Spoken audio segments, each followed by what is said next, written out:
네, 이번 시간에는 Fundamental Principle and Equations, 그 중에서 벡터 연산과 가속도 장애에 대해서 학습하겠습니다.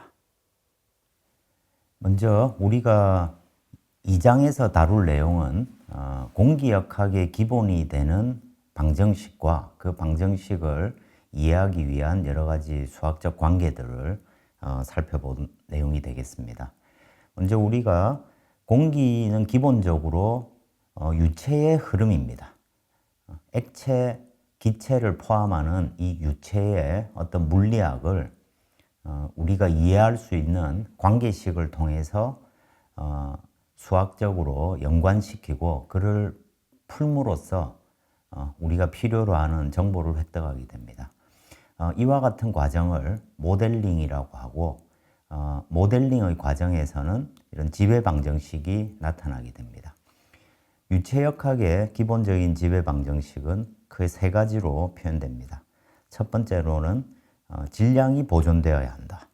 이걸 다른 말로 Continuity Equation이라고 부릅니다. 우리말로는 연속 방정식이라고 부릅니다.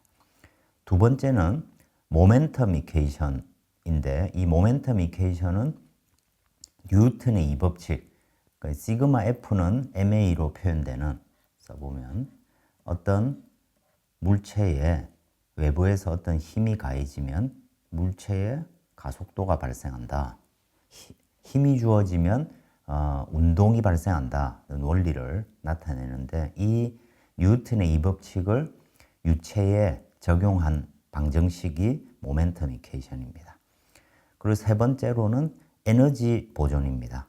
우리가 잘 알고 있죠. 연력학 제1법칙에서 어떤 시스템이 있을 때 그 시스템에 어떤 열이 주어지고 또 그 시스템이 외부에 어떤 일을 했을 때 그 일을 우리가 W라고 표현하면 그만큼이 그 시스템 내부의 에너지의 변화를 만들어낸다. 그래서 총 세 가지 형태의 어떤 에너지가 합치면 더 이상 생성되지도 소멸되지도 않는다. 이런 원리를 이용해서 우리가 유체 방정식의 지배 방정식을 형성하고 이걸 통해서 우리가 유체 문제를 해석하게 됩니다. 2장에서는 이러한 과정을 전반적으로 살펴보는 내용이 되겠습니다. 먼저 본격적으로 살펴보기 전에 우리가 이 지배 방정식을 표현하는 방법으로서 이 벡터에 관한 여러 가지 수학적 관계를 사용하게 됩니다. 먼저 우리가 사용하는 속도 벡터라는 것, 여기에서는 속도를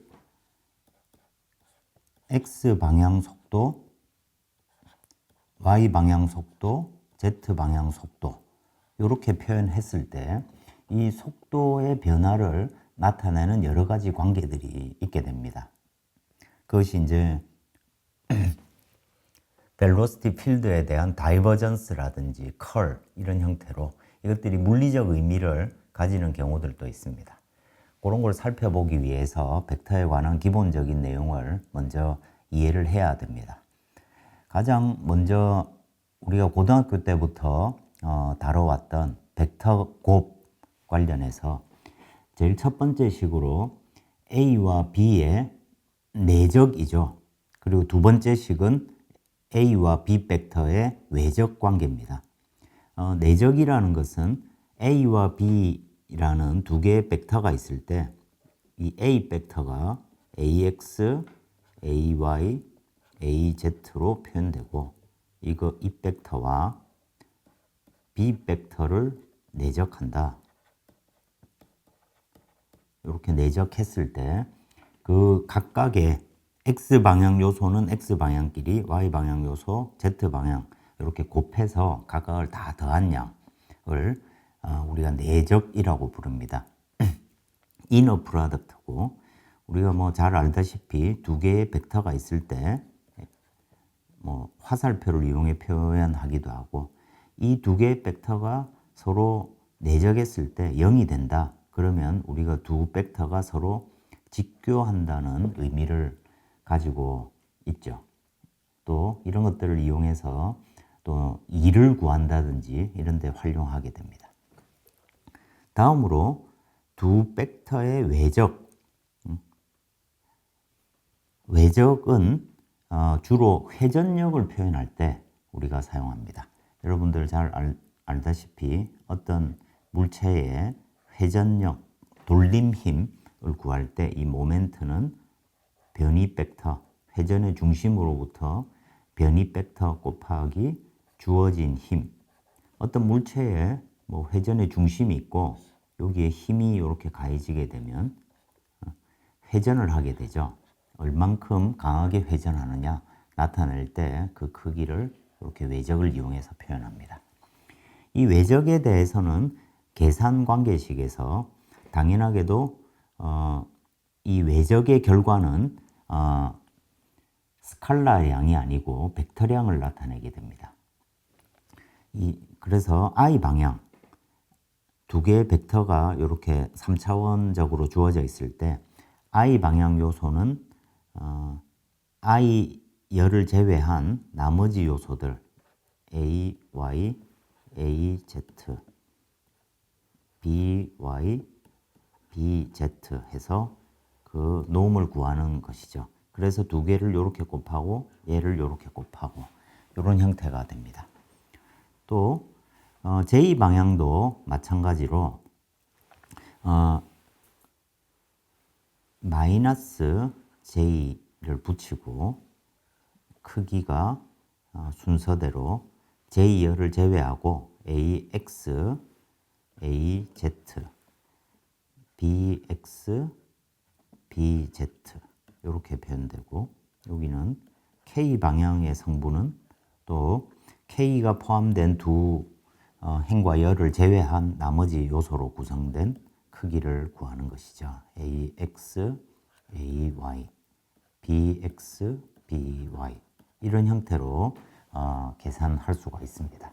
이 계산은 유체역학에서 많이 사용이 됩니다. 왜냐하면 유체의 회전 운동을 표현할 때 이 값들을 많이 사용을 하게 됩니다.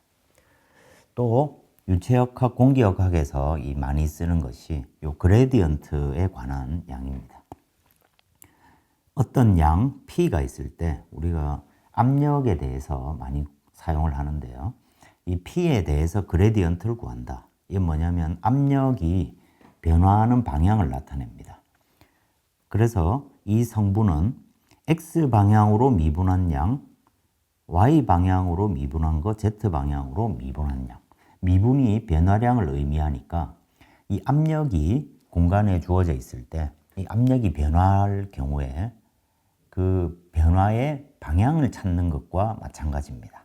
그래서 이 그레디언트는 압력이 변화하는 방향을 의미한다고 보시면 되겠습니다. 꼭 압력만이 아니라 다른 어떤 형태의 스칼라량도 마찬가지로 이렇게 표현될 수 있습니다. 그래서 이 그레디언트도 어떤 벡터량이 되겠죠. 또 다른 정의로 속도 벡터에 대해서 다이버전스가 있습니다. 그래서 이 그레디언트 오퍼레이터를 이렇게 보면 그래서 이 식은 이런 의미도 되죠. 저 그레디언트가 라운드 X 방향으로 미분하는 의미, Y 방향으로 미분하는 의미, Z 방향으로 미분을 하는 의미와 속도 벡터 Vx, Vy, Vz를 내적하는 의미입니다. 그래서 서로 이렇게 곱해서 더하면 되니까요. 이 양은 스칼라 양이 되겠죠. 이렇게 속도 벡터와 그레디언트 연산자를 내적한 요 양을 다이버전스라고 부릅니다. 그래서 벨로시티 다이버전스라는 단어를 쓰기도 합니다.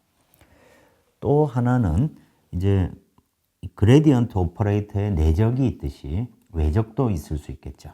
그래서 속도 벡터에 대해서 외적하는 그레디언트 오퍼레이터와 외적하는 요 양을 컬이라고 부릅니다. 이 컬은 연산의 정의에 따라서 똑같은 방식으로 우리가 계산을 할 수 있겠죠. 그래서 이 연산을 다시 한번 써보면 이제 I 방향 성분은 I 방향 벡터가 포함된 행과 열을 제외한 나머지 요소로 표현하면 되겠죠. 그래서 라운드 Y가 되고 얘는 라운드 Z가 됩니다. 그리고 VY, VZ 이렇게 표현되고 그 다음에 마이너스 붙이고 J 라운드 X 라운드 Z VX, VZ 그 다음에 K 방향의 성분은 라운드 X 라운드 Y VX, VY 이런 형태가 되겠죠. 그래서 얘를 하나로 풀었으면 서로 대각을 곱합니다. I 방향 성분 요소는 라운드 VZ, 라운드 Y 마이너스 라운드 VY, 라운드 Z 마이너스 J 바로 라운드 VZ, 라운드 X 마이너스 라운드 VX, 라운드 Z 더하기 K 괄호 열고 라운드 VY, 라운드 X 라운드 VX, 라운드 Y 이런 형태로 우리가 각각 벡터의 컬 벡터의 각 성분을 우리가 계산할 수 있게 됩니다. 이런 벡터 연산과 관련된 이런 기본적인 정보를 이용해서 우리가 유체의 회전, 특히 속도 벡터에 관련된 이런 회전 운동을, 회전 또는 어떤 변화량을 우리가 표현을 할 수 있게 됩니다. 그 다음 우리가 공기의 흐름을 이해할 때 이렇게 많이 사용되는 것 중에 하나가 이 방향 미분입니다. Directional Derivative. 어떤 F라는 함수가 있는데 이건 스칼라 양입니다. 이 스칼라 양이 특정한 방향으로 얼만큼 변화했느냐. 예를 들어서 우리가 일기도 날씨 예보 이런 거 보면 일기도에서 고기압, 고기압이 이런 형태로 쭉 이렇게 등고선을 그리죠. 압력의 등고선입니다. 이 선을 따라서는 압력이 일정하죠. 공기의 대기압이 일정한 이 선을 우리가 쭉 연결을 했습니다. 그래서 이 선의 방향으로는 압력이 일정하니까 변화량이 없겠죠. 그런데 그러니까 실제로 변화가 가장 큰 방향은 이 선의 방향과 수직을 이루는 방향이 될 겁니다. 그래서 이 수직을 이루는 이 방향을 우리가 찾아보면 그레디언트, 압력의 그레디언트가 된다는 것이죠. 그래서 요거는 다시 한번 써보면 라운드 P, 라운드 X, 라운드 P, 라운드 Y, 라운드 P, 라운드 Z가 됩니다. 그래서 이 그레디언트의 의미는 이렇게 등고선이 있을 때 그곳의 수직한 방향을 나타냅니다. 그래서 변화가 가장 큰 방향이 되고 우리가 지구가 회전하지 않는다면 이 등고선의 수직한 방향으로 바람이 분다. 압력 차이로 인해서 바람이 부는 것을 우리가 직관적으로 이해할 수 있게 되는 것이고 수학적으로 그 방향으로의 변화의 크기를 알려면 요 압력의 그레디언트를 계산을 하면 되는 것이죠. 근데 만약에 이렇게 수직한 방향은 바로 그레디언트가 되는데 그게 아니고 약간 이렇게 경사진 방향으로 내가 이 방향을 만약에 n의 방향이라고 생각을 해보겠습니다. 이 방향 벡터가 나타내는 방향을 n이라고 우리가 생각을 해보면 그 양을 어떻게 구할 것이냐. 의미상으로는 그걸 Directional Derivative, 방향 미분이라고 부릅니다. 표기를 DNF, 즉 A와 B라는 요 점에서 F라는 함수가 N의 방향으로 얼만큼 변화했느냐.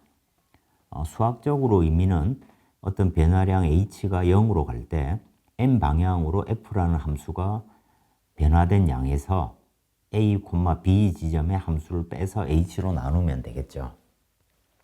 그러면 이거는 또 다른 방향, 다른 의미로는 뭐가 되냐면 그레디언트 f는 만약에 이 어떤 함수 f의 선이 이렇게 주어져 있다고 했을 때 이 선의 수직한 방향이 됩니다. 그리고 만약에 요 점에서 어떤 방향이 n 방향이다. 이 양이 그레디언트 f고 n 방향이다. 그럼 n 방향의 성분을 우리가 찾을 때는 내적을 구하면 되겠죠. 두 벡터가 A 벡터가 있고 B 벡터가 있습니다.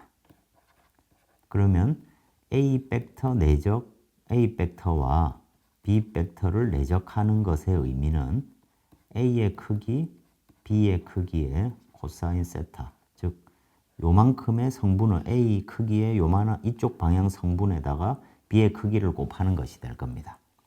근데 여기에서 주어진 이 n 벡터라는 것은 그 크기가 1인 방향 벡터입니다. 크기가 1인 방향 벡터니까 실제로 그레디언트 f라는 벡터와 n 벡터를 내적을 하면 크기는 그레디언트 f의 크기의 코사인 세타. 그래서 n 방향으로의 크기가 얻어지게 되겠죠. 그래서 우리가 어떤 양이 n의 방향으로 얼만큼 바뀌었느냐를 따질 때는 n의 방향과 그 그레디언트를 내적해 주면 되겠죠. 하단의 그림처럼 우리가 공기역학에서 많이 다루는 건 압력이니까 그러면 이 압력이 어떤 특정한 n의 방향으로 얼만큼 변화했느냐가 dp, dn이 가지는 의미입니다. 그럼 그 양은 압력의 그레디언트와 내가 찾고자 하는 방향 n의 방향 유닛 벡터를 내적하면 그 크기를 바로 알 수 있다는 의미가 되겠죠. 그래서 그런 것들을 우리가 여기서 표현하는 것이 하단의 그림입니다. 그래서 여기에 보다 등고선이죠. 굵은 선이 등고선 P1, P2, P3가 일정한 즉 압력이 서로 다른 값이 일정한 선을 쭉 연결한 등압선이 됩니다. 이 등압선에서 그 변화의 방향은 면의 수직, 이 선의 굵은 선의 수직한 방향이 되고 그래서 이 점선은 이 굵은 선과 항상 직교를 이렇게 이루게 되는 거죠. 그래서 이 그레디언트의 의미는 direct maximum change in P, 즉 압력이 가장 많이 바뀌는 방향을 이제 그레디언트 P라고 하고 우리는 이런 dP, dN, n의 특정한 n의 방향, 어떤 방향으로 이 변화량이 어느 정도 되는지를 이런 연산을 통해서 우리가 찾아낼 수가 있습니다. 또 벡터 연산과 관련해서 우리가 벡터 미적분학에서 벡터 적분들이 많이 사용이 됩니다. 뭐 알다시피 이 적분은 선을 따라 하는 적분이 있을 수 있고 면 그리고 또는 볼륨 전체에 대해서 최적 전체에 대해서 적분을 할 수가 있습니다.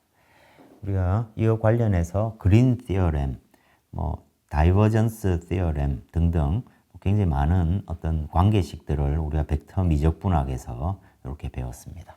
보통 제일 첫 번째 라인 인테그럴 같은 경우에 어떤 주어진 선이 이렇게 쭉 있습니다. 주어진 선을 요걸 이제 C라고 이 선을 통칭해서 C라고 표현했을 때 이 적분에서 동그라미가 있는 것은 패적분을 의미합니다. 즉 출발점과 끝점이 일치하는 이쪽으로 가서 이쪽으로 들어오는 이런 형태의 패적분일 때 요 동그라미 기호를 씁니다. 이것의 의미는 자, 첫 번째 식을 요래 살펴보면 A라는 벡터가 이 패곡선 위에 어떤 A라는 벡터가 이렇게 주어져 있을 때 이 벡터와 DS는 뭐냐면 요 콘투어를 따라서 이 선을 따라서 미소한 양을 나타냅니다. 그러니까 이 벡터라는 것은 ds 벡터라는 것은 선의 평행한 방향을 나타내겠죠. 그죠?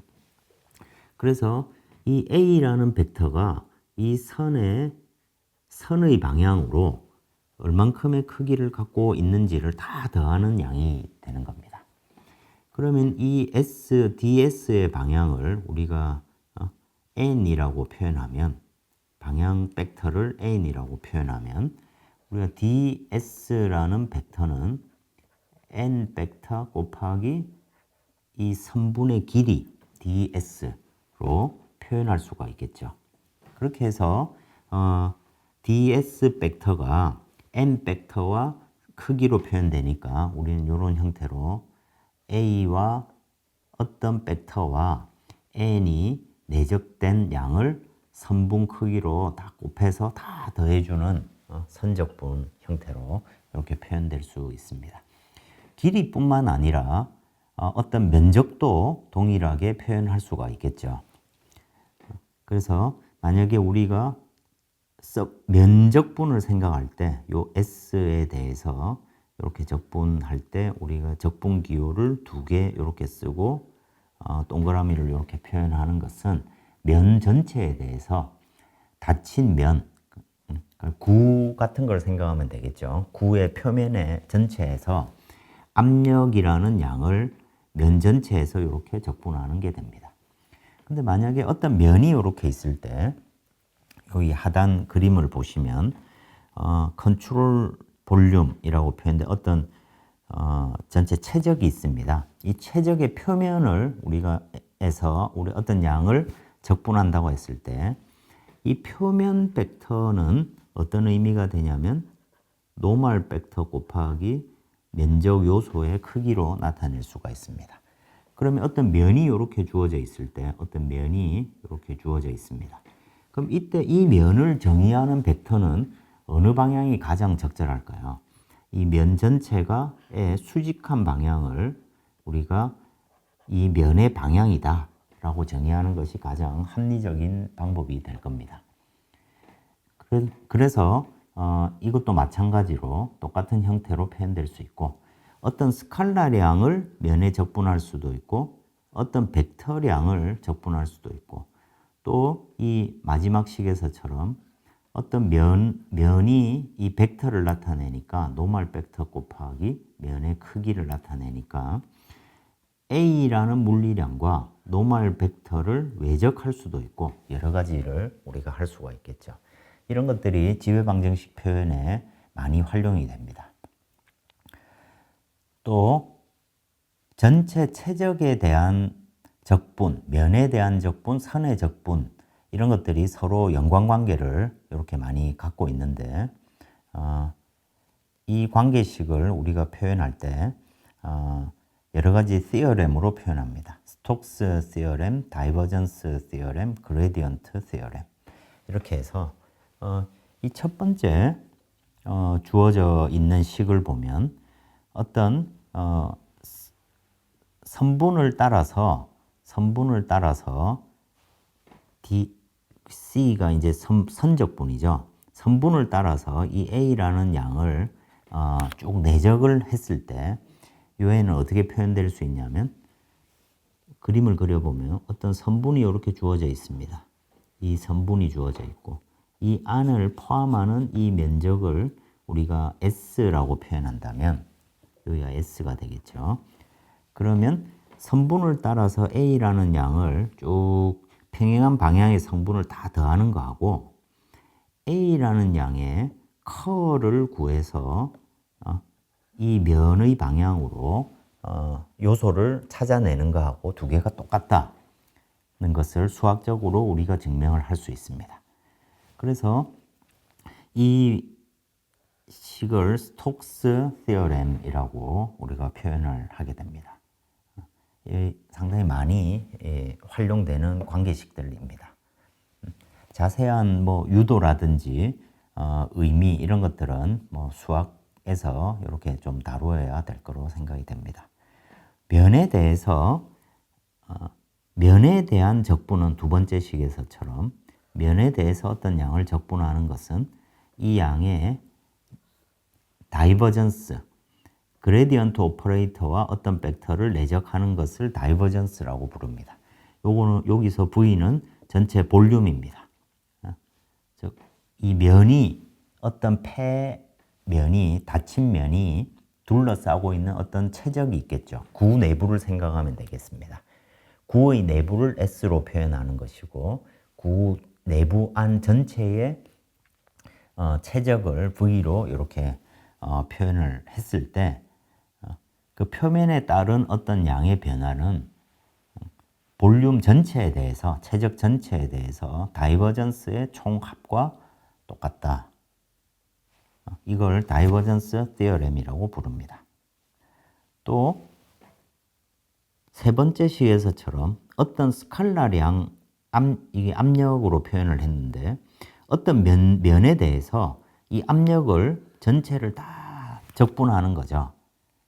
즉 구가 있을 때 구 표면에 어떤 압력이 쭉 작용합니다. 그 양과 그 내부의 전체 최적에 대해서 압력의 그레디언트를 다 적분하는 것은 똑같은 의미가 된다. 그래서 면에 관한 적분을 최적에 관한 적분으로 이렇게 바꿀 수도 있고 면에 관한 적분을 선적분으로 필요에 따라서 이렇게 바꿔낼 수가 있습니다. 이 세 가지 관계식이 우리 지배방정식 얘기할 때 아주 많이 사용되는 관계식들이 되겠습니다. 이런 벡터에 대한 기본적인 관계식들과 함께 이 유체 운동을 표현할 때 우리가 뉴턴의 세컨드 로를 제2법칙을 적용한다고 생각을 해보겠습니다. 실제로 우리가 바라보는 공기의 흐름에는 엄청나게 많은 매우 작은 공기 입자의 운동이죠. 근데 우리가 그 입자 하나하나를 생각할 수가 없으니까 이것을 이제 전체가 하나의 어떤 뭉치가, 공기의 뭉치가 흘러가는 것으로 이렇게 이상화해서 우리가 표현을 하게 되는데 실제로는 공기 입자 하나하나가 이렇게 힘을 받고 그 힘이 가속도를 만들어낸다. 가속도라는 것은 속도의 변화죠. 이 관계를 우리가 찾아내보면 이 가속도라는 것을 속도의 어떤 변화량으로 우리가 표현을 할 수 있게 됩니다. 그런 어떤 공간에서 그런 가속도를 우리가 x, y, z 시간의 함수로 표현한 이런 방법을 우리가 장이라고 부릅니다. 그래서 가속도 장이라고 부르면 그 영역을 수학적으로 표현한 영역을 나타내게 됩니다. 먼저 어떤 공기의 입자 하나를 생각해 보겠습니다. 어떤 시간 t에서 유체의 입자 하나가 외부에 어떤 힘인지는 아직 모르겠지만 힘이 작용했을 때 가속도를 만들어낸다. 외부에 파티클에 힘이 작용하면 가속도가 발생한다. 우리가 이렇게 생각을 할 수 있고 정의에 따라서 어떤 파티클의 가속도라는 것은 속도의 시간 변화량입니다. 그랬을 때 이제 우리가 생각을 해야 되는 것은 그러면 이 속도라는 것은 공기 입자의 속도라는 것은 시간에 관한 함수기도 한데 이 공기 입자가 특정 방향으로 이동을 하고 있는 것이죠. 그래서 이 속도를 우리가 단지 시간에 대한 변화율인데 각각의 위치가 계속 바뀌었을 때 우리가 공간의 함수 x, y, z로도 표현할 수 있겠죠. 그러면 파티클의 x 좌표는 마찬가지로 시간에 관한 함수일 거고 y 좌표 또한 시간에 관한 함수, z에 관한 놈도 시간에 관한 함수가 될 겁니다.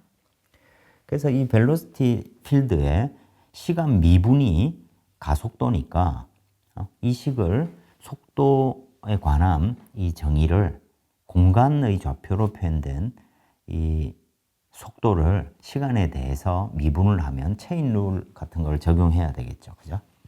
그래서 미분할 때 입자의 가속도라는 것은 속도를 시간으로 미분한 건데 이 공간의 좌표 x, y, z도 시간으로 표현되니까 우리가 체인율을 적용해 보면 시간에 관한 변화량 그리고 x에 관한 변화량과 파티클의 x방향 변화량 이렇게 하면 수학적으로 체인 룰이 적용이 되는 거죠. 그죠? 이와 같이 x, y, z에 대해서 식을 우리가 전개를 할 수가 있습니다. 이렇게 전개했을 때 자, 우리가 x방향으로 시간 변화량, x좌표가 즉 파티클의 x좌표가 이동을 했습니다. 그거의 시간 변화량을 우리는 x방향 속도라고 얘기를 할 수 있고 y방향 변화량은 y방향 속도, z방향 속도 이렇게 정의를 할 수 있겠죠.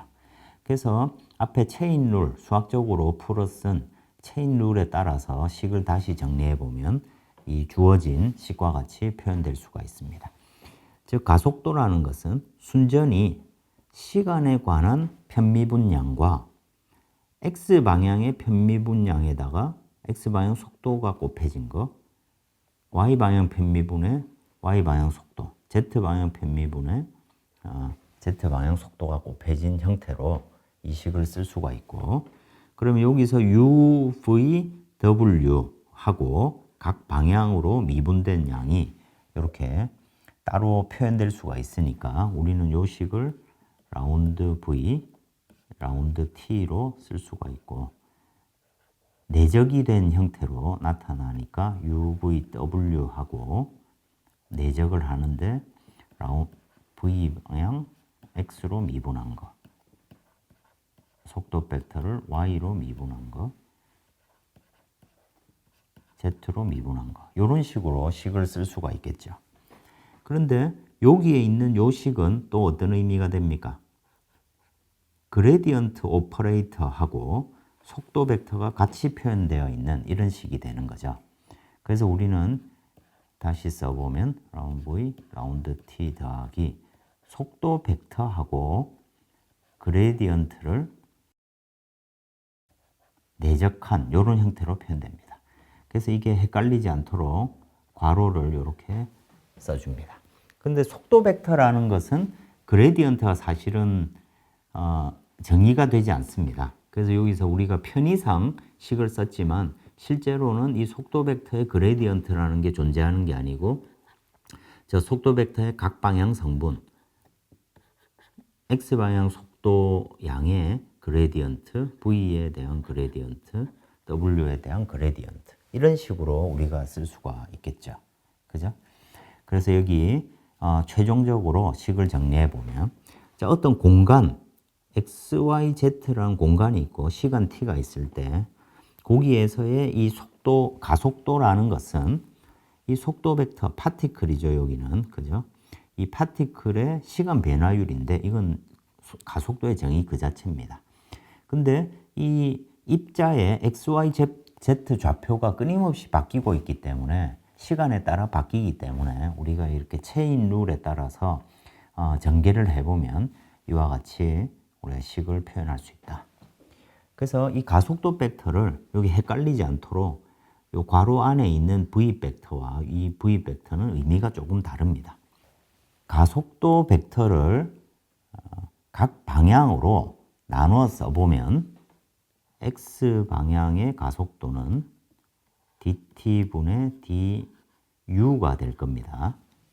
그러면 이 양은 라운드 u, 라운드 t가 될 거고, 그 다음에 괄호 속에 v 벡터는 체인 룰에서부터 나온 양이기 때문에 여기에 u 자리에 들어가는 것이 아니고 얘는 그대로 있겠죠.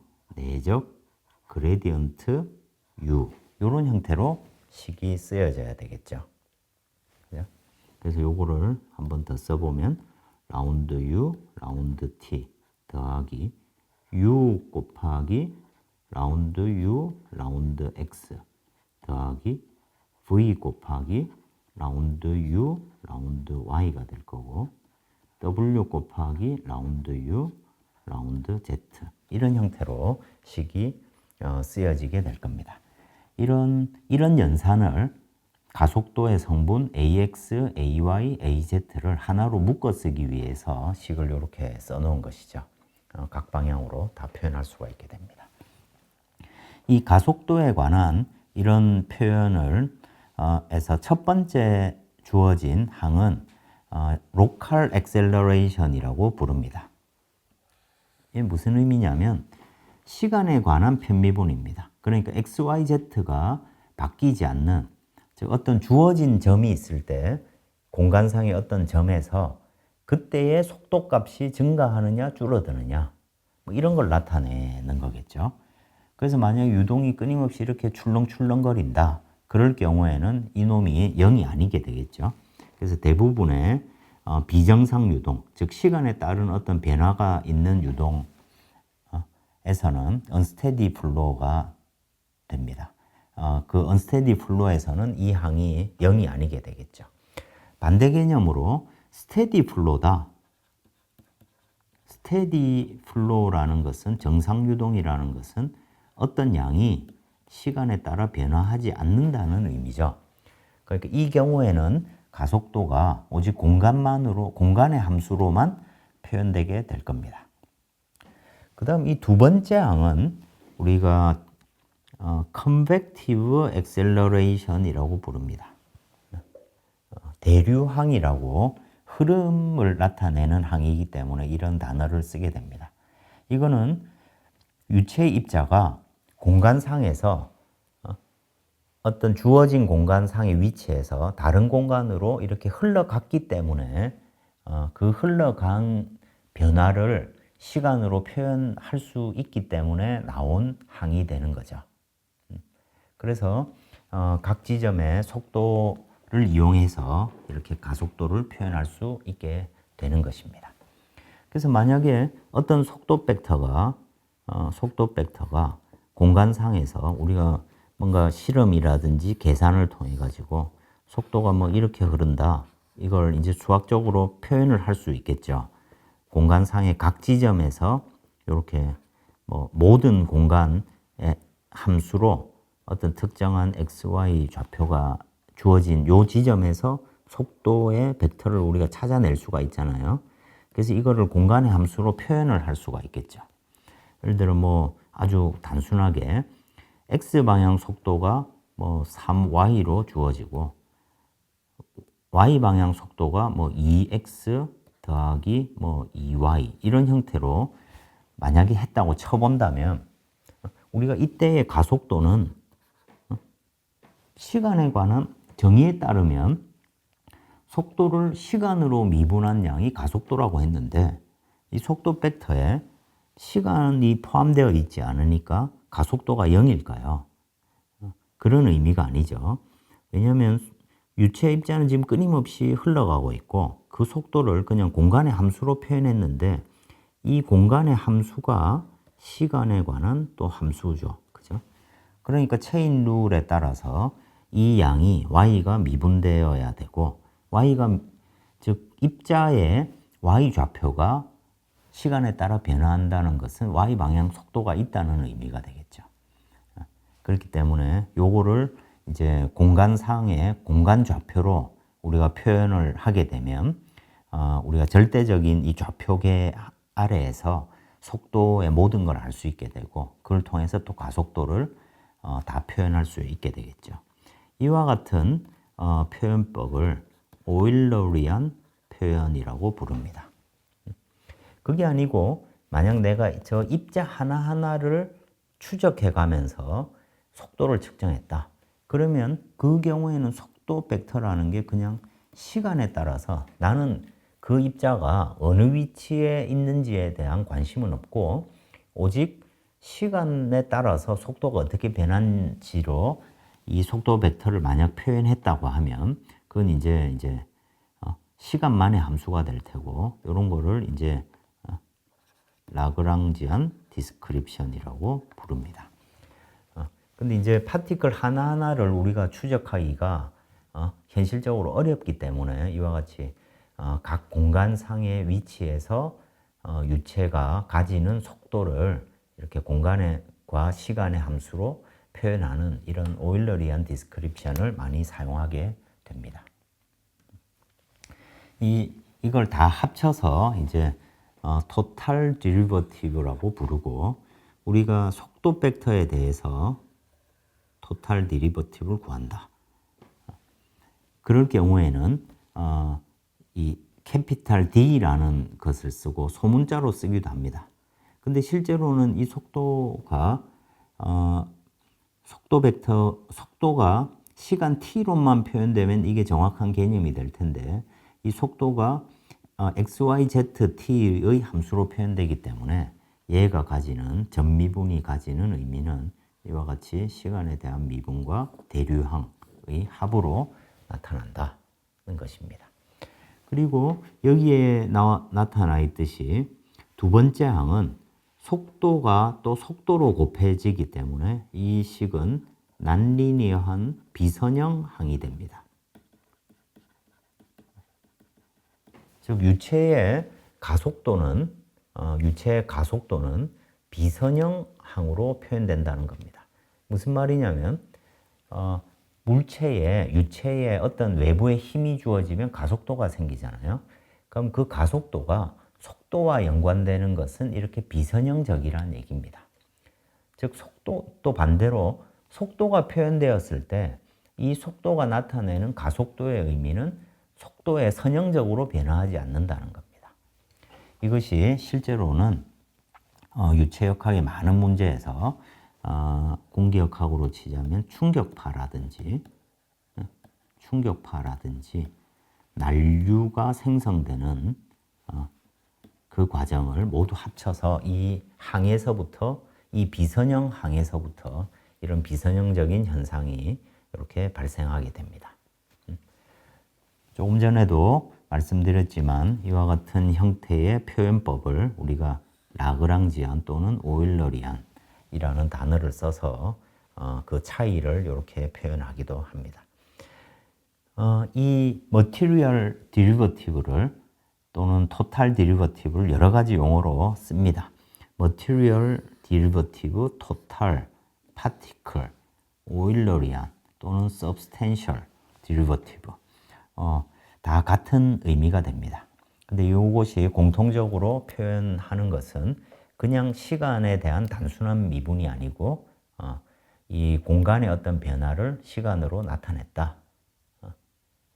그런 의미를 내포하고 있는 것이죠. 네, 이상으로 이번 시간 학습을 마치도록 하겠습니다. 수고 많으셨습니다.